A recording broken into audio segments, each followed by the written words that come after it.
Hello everyone, welcome to my channel English Grammar Tutorial.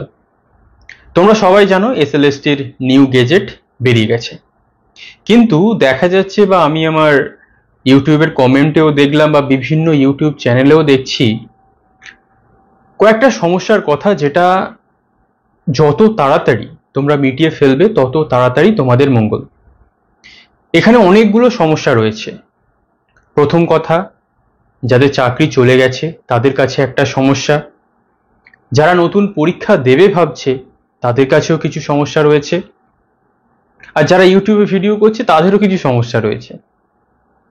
এক এক করে আমরা প্রত্যেকটা সমস্যার ডিল করব এবং আমি তোমাদেরকে বলবো, যারা তোমরা পরীক্ষার্থী রয়েছো তোমরা ভালো করে এই ভিডিওটা শুনবে, কারণ তোমাদের মধ্যে প্রচুর কনফিউশন রয়েছে এবং আমি চেষ্টা করব এই ভিডিওর মাধ্যমে সেই কনফিউশনগুলোকে একদম দূর করে দেওয়ার।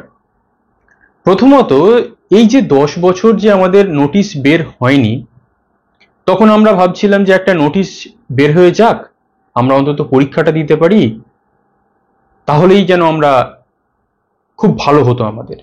সেটা হয়নি। এখন যখন নোটিশ বেরিয়ে গেল, সেই নোটিফিকেশন নিয়েও আমাদের প্রবলেম। কিরকম প্রবলেম? নতুনদের যে প্রবলেম সেটা হচ্ছে পুরানোদের যারা এক্সপিরিয়েন্সড তাদের 10 নম্বর এক্সট্রা দেওয়া হচ্ছে, আর পুরানো যাদের চাকরি চলে গেছে তাদেরকে নিয়ে আমি কিছু বলতে চাই না, কারণ তাদেরকে নিয়ে কোনো কথাই আমার পক্ষে বলাটা সমীচীন নয়, কারণ তাদের মনের অবস্থা খুবই খারাপ।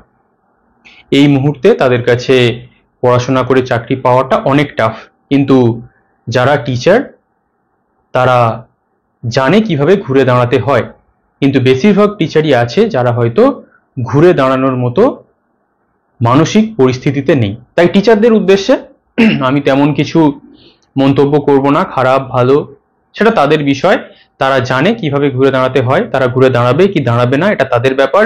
কারণ এটা অস্বীকার করার জায়গা নেই যে টিচারদের যাদের চাকরি চলে গেছে তাদের দেওয়ালে পিঠ ঠেকে গেছে, তাদের সামনে পুরোটাই অন্ধকার, এবং এই অন্ধকার থেকে বেরিয়ে তাদেরকেই আসতে হবে, কেউ বের করে তাদের দেবে না। তাই পুরনো যারা আছো তাদের উদ্দেশ্যে আমার কোনো বক্তব্য নেই। আমার পুরো ভিডিওটাই হবে যারা নতুন SLST দেবে ভাবছো তাদের উদ্দেশ্যে। তোমরা এতদিন দুমড়ে মুচড়ে গেছো, তোমাদের প্রস্তুতির লেভেল একটা সময় চরম পর্যায়ে ছিল, এখন আমি জানি তোমাদের প্রস্তুতিটা আর হয়তো সেই লেভেলে নেই, কিন্তু কি করা যাবে, প্রস্তুতিটা নিতে হবে। এতদিন 2016 সাল থেকে তোমরা পড়ে আসছো, তোমরা ভাবছো যে আজকে SSC হবে, কালকে SSC হবে, কিন্তু আমি জানি যে 2023 সালের পর থেকে তোমরা বেশিরভাগ তোমরা যারা আছো তারা অন্য জায়গায় শিফট করে গেছো। তাদের পক্ষে আবার ব্যাক করাটা কিন্তু খুব একটা টাফ নয়, কারণ অলরেডি তোমরা সিলেবাস শেষ করে এসছো। নতুনদের যেটা সব থেকে বড় এই মুহূর্তে জ্বলন্ত সমস্যা, তাদের নোটিফিকেশন বেরিয়েছে এটা নিয়ে তারা যত না আনন্দিত তার থেকে বেশি তারা দুঃখিত এটা ভেবে যে পুরানো যারা টিচার আছে তাদেরকে 10 নম্বর এক্সট্রা দেওয়া হবে টিচিং এক্সপিরিয়েন্স হিসাবে। আমি আর বিস্তারিত জানছি না 100 নম্বরে কি থাকছে, তোমরা সবাই জানো। এক জিনিস বারবার বলে লাভ নেই, একটা জিনিস নিয়েই আমি বলবো, টিচিং এক্সপিরিয়েন্স। দেখো, যুদ্ধে জয় করতে গেলে অনেক সময় অপোনেন্ট অনেক শক্তিশালী থাকে। এখন তোমাদের অপোনেন্ট কারা? যারা এক্সপিরিয়েন্স টিচার, তারা 10 নম্বর এক্সট্রা নিয়ে মাঠে নামছে, আর তুমি 10 নম্বর মাইনাস থেকে মাঠে নামছো। কিন্তু অনেক সময় এমন দেখা গেছে যে যে বেশি শক্তিশালী সে কি বলে, হয় ওকে তো আমি হারিয়ে দেবো। কিন্তু তোমরা অস্ট্রেলিয়ানদের মানসিকতা দেখবে, যখন ইন্ডিয়ার যে ওয়ার্ল্ড কাপ হয়ে গেল যেটা 50 ওভারের, সেখানে দেখবে তোমরা অস্ট্রেলিয়া ইন্ডিয়াকে কিন্তু এক পেশে হারিয়ে দিয়েছে, কিন্তু ইন্ডিয়ার টিম মারাত্মক ভালো টিম ছিল, অস্ট্রেলিয়ার থেকে অনেক অনেক বেশি শক্তিশালী ভারতের মাটিতে। কিন্তু অস্ট্রেলিয়া জানতো যে তারা দুর্বল, তারা প্রত্যেকটা প্লেয়ারকে মার্কিং করে করে সেই অনুযায়ী স্ট্র্যাটেজি সাজিয়েছে। তাই আমি তোমাদেরকে বলবো, যারা তোমরা নতুন, পুরনোরা 10 নম্বর এক্সট্রা পেয়ে যাচ্ছে বলে তোমরা একদম মনমরা হয়ে যেও না। ইউটিউব জুড়ে এই জিনিসটা নিয়ে বেশি হাহাকার চলছে, এবং তোমরা যারা পুরানো ক্যান্ডিডেট, এই নতুন ক্যান্ডিডেট, তারা তো একদম হাল ছেড়েই দিয়েছো বেশিরভাগ ক্যান্ডিডেট যে আমি চাকরিটা হয়তো পাবোই না। আমি তোমাদেরকে বলে রাখছি, আজ থেকে তোমরা পড়াশোনা স্টার্ট করো, একদম মন প্রাণ দিয়ে এই 3-4টে মাস পড়াশোনার পিছনে লাগিয়ে দাও। কারণ আমি আবারও বলছি, এটাই হয়তো লাস্ট অপরচুনিটি, হোক না তারা 10 নম্বর বেশি। কিন্তু যাদের চাকরি গেছে, যারা ভাবছো হয়তো তোমাদের থেকে 10 নম্বর বেশি রয়েছে, তারা সেই 2016 সালে পড়াশোনা ছেড়ে দিয়েছে, আর তোমরা হয়তো 1-2 বছর আগে এসএসসি থেকে স্কিপ করেছো। তাই তোমাদের প্রস্তুতিটা অলরেডি আছে। আর তারা যাদের চাকরি চলে গেছে, তারা কিন্তু অলরেডি একটা কমফোর্ট জোনে চলে গেছে।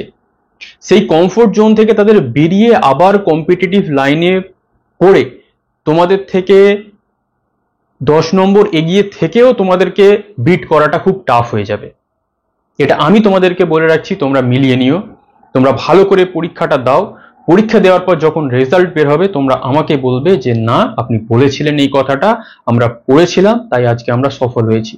আমি তোমাদের একদম জোর দিয়ে বলতে পারি, যাদের চাকরি চলে গেছে তাদের মেন্টাল স্টেট বেশিরভাগ 70 থেকে 80%, 20% তারা এক্সট্রাঅর্ডিনারি, তারা যখনই পরীক্ষা হোক চাকরি পাবে। কিন্তু 70 থেকে 80% তাদের মেন্টাল স্টেট, তাদের পুরো ভেঙে চুরমার হয়ে গেছে, তাদের দু চোখে শুধু অন্ধকার। এই মুহূর্তে তারা একটা সেটেল লাইফ লিড করছিল, সেই সেটেল লাইফ থেকে বেরিয়ে আবার চাকরির পরীক্ষার জন্য প্রস্তুতি, নতুনদের সাথে কম্পিটিশন, 10 নম্বর বেশি হলেও সেটা খুব খুব টাফ। এটা আমি তোমাদেরকে বলে রাখলাম, তোমরা আমার কথাটা মিলিয়ে নিও। তাহলে এইটা নিয়ে আর কোনো কনফিউশন থাকার কথা নয় যে 10 নম্বর টিচিং এক্সপিরিয়েন্সে তারা বেশি পাচ্ছে, তার মানে আমি আর চাকরি পাবো না। এইটা হচ্ছে যারা হেরে যায় তাদের মানসিকতা। আর তোমার যদি মানসিকতা হয় যে না আমি হেরে যাব, তাহলে তুমি আজ থেকেই পড়াশোনা ছেড়ে দাও, তোমাকে একদিনও পড়াশোনা করার দরকার নেই।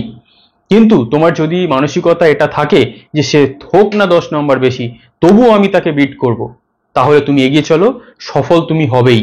কারণ ওই 10 নম্বর নিয়ে একদম মাথা ঘামানোর দরকার নেই। যারা এক্সপিরিয়েন্সড তারা কিন্তু মেন্টালি ব্রোকেন। ভালো করে এই কথাটা মাথায় রাখবে।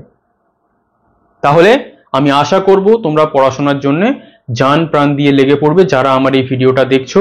আর ওই হাজার রকম ইউটিউব ভিডিও দেখে এক্সপিরিয়েন্সে এত এই হয়েছে সেই হয়েছে, আরো একটা কথা, যেটা কোর্ট কেস হয়েছে, কোর্ট কেস হয়েছে, এখানে কেস হয়েছে, ওখানে কেস হয়েছে, তোমার অতটা ভাবার বিষয় নয়। নোটিফিকেশন বেরিয়েছে, তুমি পরীক্ষা দেবে, তুমি পরীক্ষার্থী, তোমার জাস্ট এইটুকুই ক্রাইটেরিয়া হওয়া উচিত যে নোটিশ বেরিয়েছে, আমি পরীক্ষা দেবো। কোথায় কেস হচ্ছে, কোথায় কি হচ্ছে আমার দেখার বিষয় নয়। আমি মন প্রাণ দিয়ে এই 3-4 মাস পড়াশোনা করব, কারণ আমার চাকরিটা পেতেই হবে। ব্যাস, এইটুকুই। এরপরে কয়েকটা কথা, যে 9-10-এ বসবো, 11-12-এ বসবো না আপার প্রাইমারিতে বসবো। ভালো করে শুনে নাও, এই মুহূর্তে দাঁড়িয়ে আপার প্রাইমারির জন্য যদি তুমি পড়াশোনা করা স্টার্ট করো, তার মানে you are a fool, you are a big fool. তুমি একটা মস্ত বড় বোকামির কাজ করবে। কারণ আপার প্রাইমারি এখন পরীক্ষা হচ্ছে না, তাই আপার প্রাইমারি এখন পরীক্ষা হচ্ছে না, এই মুহূর্তে আপার প্রাইমারির জন্য কোনো রকম ভাবে প্রস্তুতি নিয়ে লাভ নেই। 9-10-11-12 তুমি যদি মনে করো তুমি 9-10-এ স্ট্রং, তুমি 9-10-এর জন্য পড়বে। তুমি যদি মনে করো যে না তুমি 11-12-এ বেশি স্ট্রং, তুমি 11-12-এ পড়াশোনা করবে। এটা আমার থেকে ভালো তুমি বুঝতে পারবে, কারণ সিলেবাসটা তুমি পড়বে, সেটা আর আমি পড়বো না। তাই তোমার যদি মনে হয় যে তুমি 9-10-এর জন্য উপযুক্ত, তুমি 9-10 পড়বে। তোমার যদি মনে হয় তুমি 11-12-এর জন্য উপযুক্ত, তুমি 11-12-এ পড়বে। এবং আমার একটা 6th সেন্স বলছে যে 11-12-এ কম্পিটিশনটা কম হবে, সবাই 9-10-এই পরীক্ষাটা দেবে। আর এই ডিসিশনটা আমি তোমাদের উপর ছেড়ে দিলাম, এখানে আমি খুব একটা বেশি জোর দেওয়ার চেষ্টা করব না। তাহলে এই গেল হচ্ছে আমি কিসের জন্য আপাতত প্রস্তুতি নেব। আপার প্রাইমারির জন্য আবারও বলছি, আপার প্রাইমারি নোটিফিকেশন অনেক পরে বের হবে, ঠিক আছে? আর যদি এখন বেরিয়ে যায় সেটা পরের ব্যাপার, কিন্তু এখন তোমাদের 9-10 আর 11-12-এর জন্য ফর্ম ফিল আপের ডেট দিয়েছে। তাই আপার প্রাইমারির জন্য আমি তোমাদের বারবার করে বলছি, এই মুহূর্তে আপার প্রাইমারির জন্য একদম পড়াশোনা করবে না। কারণ আপার প্রাইমারি একটা সেপারেট সিলেবাস, ওটার সাথে 9-10-11-12-এর কোনো রকম মিল নেই। থাকুক না আপার প্রাইমারিতে 25 নম্বর সাবজেক্ট, তুমি যখন 9-10 বা 11-12 এটা প্রস্তুতি নিয়ে নেবে নিজের সাবজেক্টে, আপার প্রাইমারি যে 25 নম্বর সাবজেক্টে থাকবে সেটা তুমি এমনিই পেরে যাবে। আর আপার প্রাইমারি টেটের ওয়েটেজ কিন্তু 40 নাম্বার। ওখানে কিন্তু টেটে তুমি যত ভালো স্কোর করবে তত ভালো তোমার চাকরি পাওয়ার চান্স থাকবে। তাই এই মুহূর্তে দাঁড়িয়ে আপার প্রাইমারির জন্য একদম ভাবার কোনো দরকার নেই। আগে 9-10-11-12 যে কোনো একটা তুমি দিয়ে নাও, তারপর তুমি আপার প্রাইমারির জন্য ভাবনা চিন্তা করবে যখন নোটিশ বের হবে। এই মুহূর্তে একদম নয়। এরপরে হচ্ছে group C, group D. Group C, group D এখনো নোটিশ বের হয়নি, ওটা বের হোক, তারপরে ভাবা যাবে। যখন নোটিশ বের হবে আমি তখন ভিডিও বানিয়ে দেবো।